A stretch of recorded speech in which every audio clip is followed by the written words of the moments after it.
సైఫ్ అలీ ఖాన్పై దాడి ఘటన ఇప్పుడు దేశవ్యాప్తంగా సంచలనంగా మారింది. ఈ దాడి పట్ల సినీ మరియు రాజకీయ ప్రముఖులు ఆందోళన వ్యక్తం చేస్తున్నారు. అయితే సైఫ్ అలీ ఖాన్పై దాడి కేసు ఇప్పుడు కొత్త మలుపు తిరిగింది. శుక్రవారం ఉదయం నిందితుడిని అదుపులోకి తీసుకున్నట్లు వార్తలైతే వచ్చాయి. కానీ బాంద్రా పోలీస్ స్టేషన్ విచారణ తర్వాత ఆ వ్యక్తిని వదిలేశారు కూడా. సైఫ్ అలీ ఖాన్పై దాడికి సంబంధించి పోలీసులచే విచారణ కోసం తీసుకున్న వ్యక్తి వృత్తిరీత్యా కార్పెంటర్. అతని పేరు వారిస్ అలీ సల్మానీ. సంఘటనకు 2 రోజుల ముందు సల్మానీ అనే వ్యక్తి సైఫ్ ఫ్లాట్ లో పనిచేశాడని, కార్పెంటరీ అసైన్మెంట్ కోసం అతని నియమించిన కాంట్రాక్టర్ చెప్పాడు. గురువారం తెల్లవారుజామున 12వ అంతస్తులోని అపార్ట్మెంట్ లో దొంగతనానికి ప్రయత్నించే సమయంలో సైఫ్ ను 6 సార్లు కత్తితో పొడిచిన వ్యక్తిలా ఇతను పోలి ఉన్నందున అతన్ని విచారణ కోసం బాంద్రా పోలీస్ స్టేషన్ తీసుకెళ్లారు. విచారణ తర్వాత ఆ వ్యక్తికి సైఫ్ అలీ ఖాన్ దాడి కేసుతో సంబంధం లేదని ముంబై పోలీసులు కన్ఫర్మ్ చేశారు కూడా. అసలైన నిందితుడిని అయితే ఇంకా అరెస్ట్ చేయలేదు. 35 నుండి 40 సంవత్సరాల మధ్య వయసు ఉన్న ఆ నిందితుడిని పట్టుకోవడానికి 30కి పైగా పోలీసు బృందాలను ఏర్పాటు చేసినట్లు అధికారులు చెప్తున్నారు. సైఫ్ ఇంట్లోకి అక్రమంగా ప్రవేశించి దొంగతనం కోసం వచ్చి హత్యాయత్నానికి పాల్పడడంతో అగంతకుడిపై సెక్షన్ 331 సబ్సెక్షన్ 4 సెక్షన్ 311 కింద కేసు నమోదు చేశారు. అయితే ఇప్పటికే సీసీ ఫుటేజ్ బయటకు పోలీసులు షేర్ చేశారు. వీడియోలో అనుమానాస్పద వ్యక్తి జనవరి 16 తెల్లవారుజామున 1:38 అపార్ట్మెంట్ మెట్లు ఎక్కుతున్నట్లు కనిపిస్తుంది. ఘటన జరిగిన తర్వాత 2:33 సమయంలో కర్ర యాక్సా బ్లేడ్తో పారిపోతున్న నిందితుడి దృశ్యాలు సీసీటీవీలో రికార్డ్ అయ్యాయి. అందులో అతడి ముఖం స్పష్టంగా కనిపించింది. జనవరి 16 గురువారం తెల్లవారు జామున బాలీవుడ్ స్టార్ సైఫ్ అలీ ఖాన్ పై 2:30 ఆ దుండుగుడు కత్తితో దాడి చేశాడు. దాడిలో సైఫ్ అలీ ఖాన్ ను 6 చోట్ల కత్తితో పొడిచాడు. దాంతో సైఫ్ అలీ ఖాన్ మెడపై 10 సెంటీమీటర్ల గాయమైంది.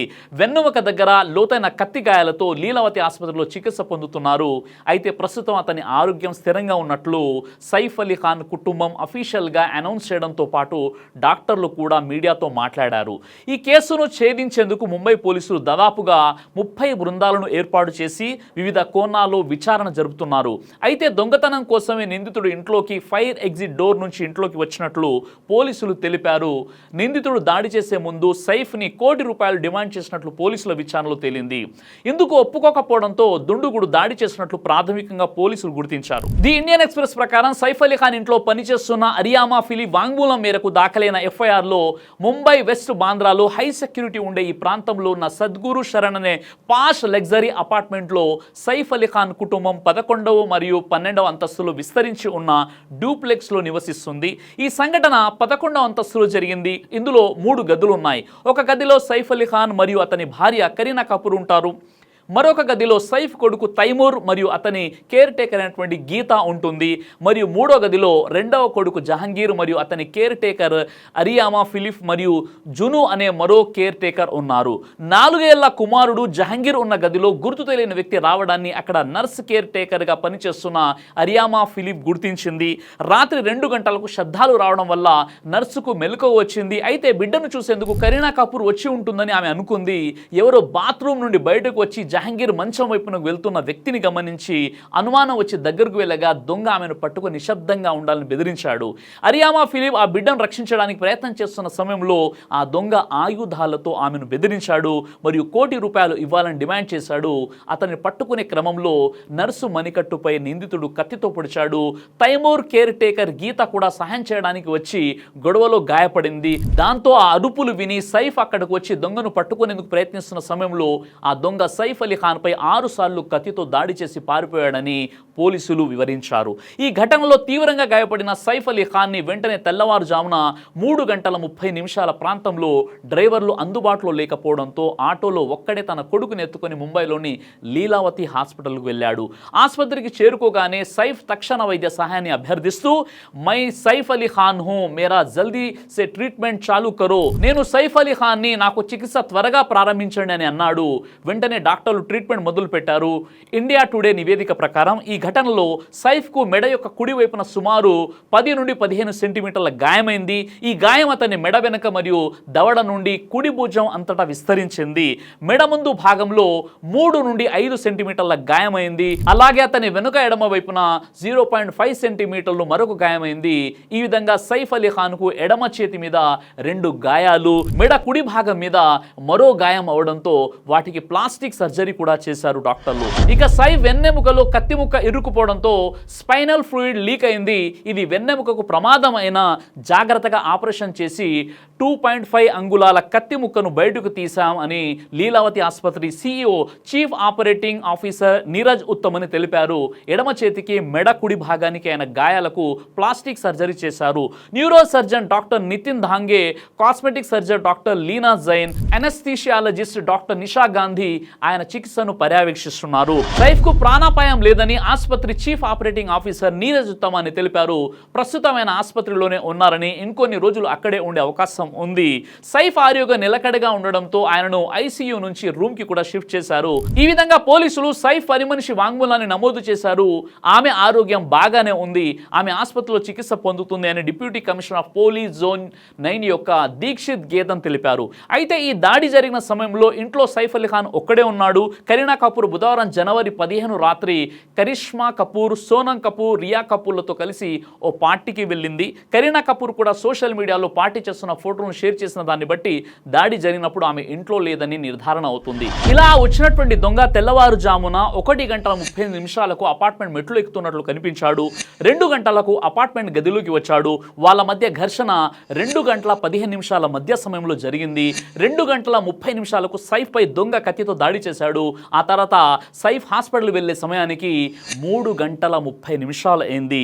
వచ్చిన దొంగ సైఫ్ అలీ ఖాన్ ఉంటున్నటువంటి ప్లాట్లోకి ఎలా వెళ్ళాడు అనే దానిపై రకరకాల అనుమానాలు వస్తున్నాయి. ఆ వచ్చినటువంటి దొంగ ఫైర్ స్టేర్ కేస్ నుండి పైకి వెళ్లి AC డక్ట్ ద్వారా వాళ్ళు ఉంటున్నటువంటి గది లోపలికి వెళ్ళాడని కొన్ని రిపోర్ట్స్ అయితే చెప్తున్నాయి. ఇక్కడ మరో ఆశ్చర్యకరమైన విషయం ఏంటంటే సైఫ్ అలీ ఖాన్ ఇంట్లో సరైన భద్రతా చర్యలు లేకపోవడం చూసి పోలీసులు షాక్ అయ్యారు. సైఫ్ అలీ ఖాన్ పై దాడికి సంబంధించి పోలీసు అధికారులు అతని నివాసంలో ఆధారాలు, ఇన్వెస్టిగేషన్ సమయంలో ఇంట్లో కెమెరాలు లేవని చెప్పారు. అంతేకాదు విజిటర్స్ పర్యవేక్షించడానికి లేదా ఏదైనా అత్యవసర పరిస్థితికి ప్రతిస్పందించడానికి ప్రవేశ ద్వారం వద్ద లేదా ప్లాట్ లోపల వ్యక్తిగత గార్డులు లేరు. బిల్డింగ్ సొసైటీలో కూడా వ్యక్తులు ప్రాంగణంలోకి ప్రవేశించే మరియు నిష్క్రమించే వ్యక్తులను ట్రాక్ చేయడానికి రిజిస్టర్ లాగ్ బుక్ లేదు. ఈ విధంగా చాలా రకాల భద్రతాపరమైనటువంటి లోపాలు ఉన్నాయని ఇన్వెస్టిగేషన్ అధికారులు చెప్పారు. సరైన భద్రతా చర్యలు లేని కారణంగానే దొంగ సులభంగా లోపలికి వచ్చి ఇదంతా చేశాడా అనే అనుమానాలు కూడా ఇప్పుడు వినిపిస్తున్నాయి. అంతేకాదు ఈ దొంగ గతంలో షారూక్ ఖాన్ ఇంటి బయట తిరుగుతున్నట్లు కూడా కనిపించాడు. ముందు షారూక్ ఇంట్లోకి వెళ్దామని ప్రయత్నం చేశాడు, కానీ సెక్యూరిటీ చాలా టైట్ గా ఉండడంతో సైఫ్ ఇంటిని టార్గెట్ చేశాడు అనే స్పెక్యులేషన్ కూడా ఇప్పుడు వినిపిస్తుంది. ఇంకా ముంబై పోలీసుల ప్రకారం ఈ దొంగ ఫైర్ స్టేర్ కేసు నుండి వచ్చాడు. సైఫ్ అలీ ఖాన్ని పొడిచింది 2:30 గంటల సమయంలో, కానీ అపార్ట్మెంట్ యొక్క CCTVలో ఆ రాత్రి 12 గంటల తర్వాత ఎవరు మెయిన్ గేట్ నుండి వచ్చిపోయినట్లు లేదు. దీని ప్రకారం ఆలోచిస్తే ఆ దొంగ ఆ రోజు సాయంత్రమే అపార్ట్మెంట్లోకి వచ్చి ఉండవచ్చు అనే అనుమానాలు కూడా ఇప్పుడు వినిపిస్తున్నాయి. అంతేకాదు ఒక ప్రత్యేకమైన కార్డ్ ద్వారానే ఫైర్ ఎగ్జిట్ డోర్ని ఓపెన్ చేసే అవకాశం ఉంటుంది. ఈ కార్డ్ బిల్డింగ్ సెక్యూరిటీ లేదా ఫైర్ సిబ్బందితో మాత్రమే ఉంటాయి. ఏదైనా ఫైర్ జరిగితేనే అవి ఓపెన్ అయి ఉంటాయి, మిగతా సమయంలో అవి క్లోజ్ అయి ఉంటాయి. అయితే సెక్యూరిటీలోనే ఎవరు అతనికి సహాయం చేసి ఉంటారు అనే అనుమానాలు కూడా ఇప్పుడు వినిపిస్తున్నాయి. అంతేకాదు మరో సంచలన అనుమానం ఏర్పడింది. అరవింద్ కేజ్రీవాల్ ఈ సంఘటనపై స్పందిస్తూ లారెన్స్ బిష్నోయి మనుషులే ఈ పని చేశారు, బిష్నోయిని కేంద్ర ప్రభుత్వం గుజరాత్లో పెట్టి కాపాడుతుందని ఆరోపించాడు. కొన్ని నెలల ముందు సల్మాన్ ఖాన్ స్నేహితుడు అయినటువంటి బాబా సిద్దిఖీని చంపేశారు. 1998లో సల్మాన్ ఖాన్ కృష్ణ జింకలను చంపాడు అనే అనుమానాస్పద కేసులో సల్మాన్ ఖాన్ తో పాటు సైఫ్ అలీ ఖాన్ కూడా ఉన్నాడు. ఆ రోజు సల్మాన్ ఖాన్ తో ఉన్నందుకే లారెన్స్ బిష్నోయి మనుషులు సైఫ్ అలీ ఖాన్ పై దాడి చేశారా అనే విషయం కూడా ఇప్పుడు ఇన్వెస్టిగేషన్ జరుగుతుంది. సైఫ్ ఇంట్లో 3 కేర్ టేకర్స్ తో పాటు ఇంకా ఇతర పని మనుషులు ఉన్నట్లు రిపోర్ట్ చెప్తున్నాయి. అయితే వాళ్ళే ఎవరైనా ఇన్ఫర్మేషన్ ఇచ్చి డబ్బుల కోసం ఇలా కలిసి ప్లాన్ చేసి చేశారా అనే అనుమానాలు కూడా ఇప్పుడు వినిపిస్తున్నాయి. అయితే సైఫ్ అలీ ఖాన్ పై కత్తితో దాడి చేయడం వెనుక అండర్ వరల్డ్ ముఠా ఏదీ లేదని మహారాష్ట్ర హోంశాఖ సహాయ మంత్రి యోగేష్ కదమ్ శుక్రవారం తెలిపారు. దాడికి సంబంధించి అదుపులోకి తీసుకున్న నిందితుడు ఏ ముఠాలోనూ భాగం కాదు, ఏ ముఠా ఈ దాడికి పాల్పడలేదని యోగేష్ పూణేలో విలేకరులతో అన్నారు. సైఫ్ అలీ ఖాన్ నుంచి తనకు ఏదైనా బెదిరింపు ఎదురైందా అనే విషయంపై ఇప్పటి వరకు పోలీసులకు ఎలాంటి సమాచారం అందలేదని మంత్రి తెలిపారు. అతను ఎటువంటి భద్రతను కోరలేదు. సైఫ్ అలీ ఖాన్ పై దాడికి దొంగతనం మాత్రమే కారణమని యోగేష్ కదమ్ చెప్పారు. సైఫ్ అలీ ఖాన్ దాడికి సంబంధించి రకరకాల ఊహాగానాలు, రకరకాల థంబ్లైన్స్ తో పాటు సోషల్ మీడియాలో కనిపిస్తున్నాయి. ఈ విషయానికి సంబంధించి బాధిత కుటుంబ సభ్యులు ఏమంటున్నారంటే పోలీసులు దీనిపై విచారణ చేస్తున్నారు, ఎవరు ఎలాంటి ఊహాగానాలు చేయొద్దు అని కరీనా కపూర్ PR ఏజెన్సీ అభ్యర్థించింది.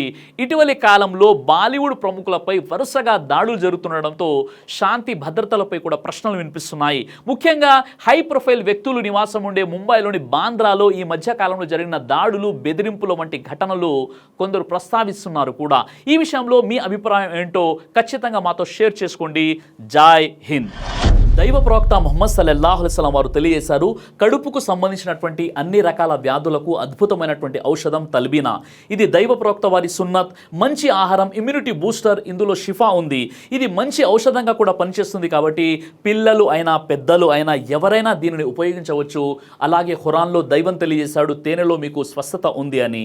కాబట్టి స్వచ్ఛమైనటువంటి ఫారెస్ట్ హనీ కోసం మీరు సంప్రదించండి. అలాగే పురుషుల కోసం ప్రత్యేకంగా తయారు చేయబడినటువంటి షాహీ హల్వా, ఇది లైంగిక సమస్యలను దూరం చేసి శృంగార సామర్థ్యాన్ని పెంచుతుంది, మీ దాంపత్య జీవితంలో మంచి అనుభూతినిస్తుంది. ఇందులో ఎలాంటి సైడ్ ఎఫెక్ట్స్ లేవు. ఇది కంప్లీట్గా హెర్బల్ ప్రొడక్ట్స్తో తయారు చేయబడినటువంటిది. కాబట్టి స్క్రీన్పై కనిపిస్తున్నటువంటి ఈ నెంబర్స్కి కాల్ చేసి మీరు ఇప్పుడే ఈ ప్రొడక్ట్స్ని ఆర్డర్ చేసుకోవచ్చు. కొరియర్ ఫెసిలిటీ కూడా ఉంది. ఆలస్యం ఎందుకు, వెంటనే ఆర్డర్ చేయండి.